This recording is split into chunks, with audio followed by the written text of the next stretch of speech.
Alright guys, what you're looking at here is a carburetor. It's 2-barrel off a 1965 Ford Galaxie 500. I'm basically just taking it off to inspect it really and to give it a good cleaning, because it probably hasn't been off the car since 65. In the future I'd like to put an intake manifold and another carburetor on, but you know, while money is tight, what I'm going to be doing is just giving it a good cleaning. So I wanted just to show you guys what I'm looking at here. Simple 2-barrel, you can see right there, and on the bottom you can see them coming out. Significant rust, carbon in the little valleys there, especially that one. Probably going to need some more seals, and just really I got a this is what I use for motorcycles as well as cars. Gunk carburetor and parts cleaner. Got a nice bucket because I know I'm going to be using it for the next, you know, however many years. So instead of just buying the spray bottles, that's nice if you're just doing a little quick treatment here and there, but if you're doing repairs, you're going to need a lot of carb cleaner. Q-tips is perfect. You just got to make sure you're not leaving any of that cotton tip in there. Just make sure you get all the fuzz out if you're using those. I got standard flathead and Phillips. I got a little work light here for you know, if I'm looking down in a valley or something like that. Set of vice grips, needle nose pliers. I got some blue masking tape there in case I need to label any nuts or bolts or anything, and standard wrench set here. Alright guys, this is part 2.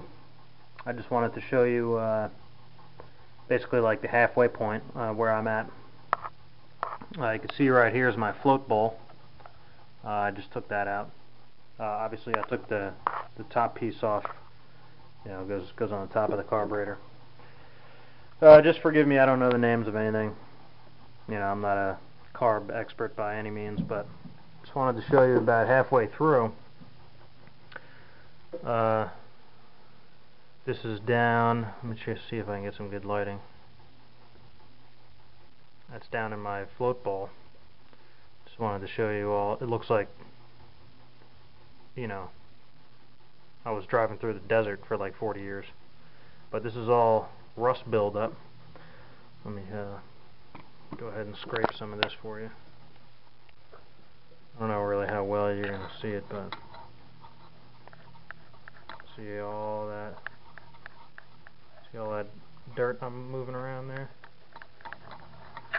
I mean, it's just filthy. Let me go ahead and see if I can set up the camera here. I'm going to go ahead and I'm going to go ahead and dump this out for you guys.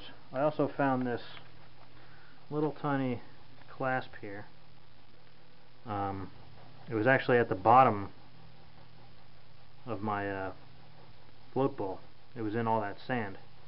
So if you guys happen to know where that goes, I mean, my car was running fine. You know, highway driving, city driving, starts up no problem. But I found this in there, so who the hell knows where that's supposed to go.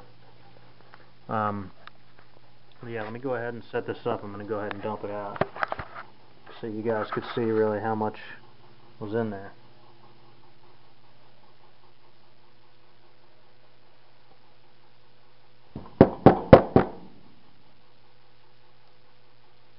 You can see the float needle came out with it.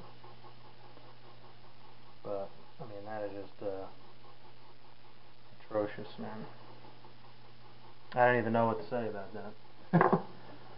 I mean, it's just some of the things you're going to be, see if I can get it placed down without getting back in there. Just some of the stuff you're going to run into. So there you go. I mean, that's just the tip of the iceberg right there. And like I said, a little float thing came out with it, so I'm going to go ahead and put that. This just went back in here, so I'm going to go ahead and just put it there. But I mean, you can see, look at how much stuff is still left in there. So See all that dirt and sand still left in there, so I'm about to have at it. Alright, just figured I'd show you guys that stuff, and hopefully this will improve my carb a little bit more. If this was in a motorcycle, this bike definitely wouldn't be running. But that's why I love the old cars. With all that in there, my car started up first shot. Yeah, I just took it down no less than an hour ago. I drove it on the highway all over the place. So, alright guys, this is final part of the carburetor rebuild. I'm going to show you what happened to me. I tried starting it up once before and had some fuel coming out. Let me go ahead and take the top of this off here.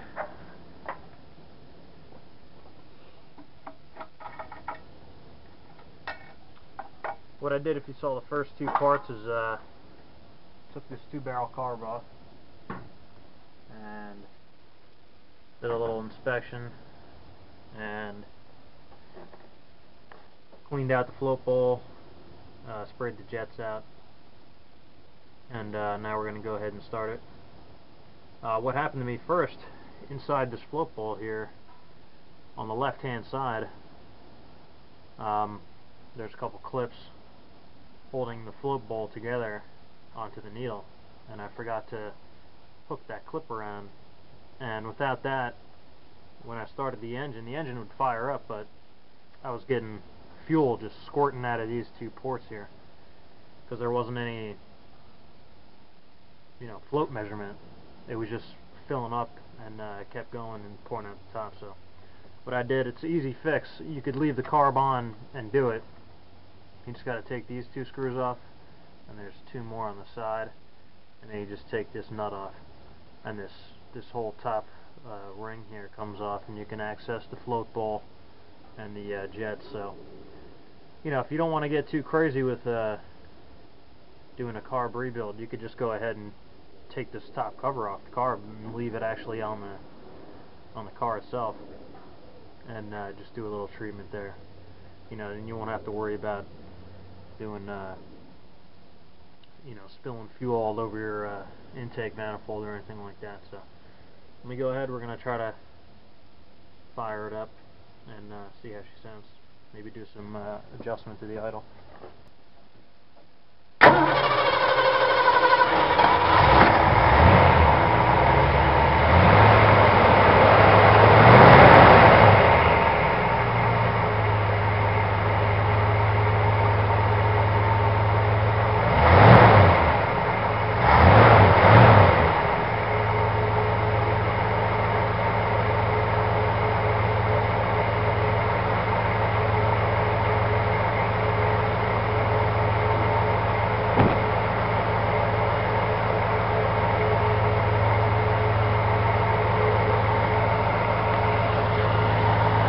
Okay, so she fired up.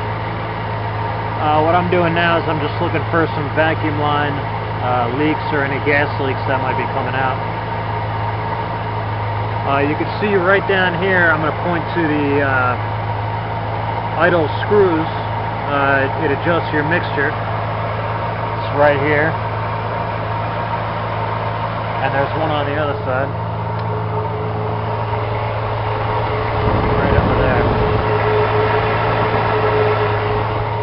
What you could do to just adjust the idle is there's a screw that's right here under the throttle linkage, and all I'm going to do now is I'm going to warm up the car, make sure it's at a normal operating temperature, set the idle, and then I'll take it for a test ride. Alright guys, show you the exhaust. Got a decent tone out the back.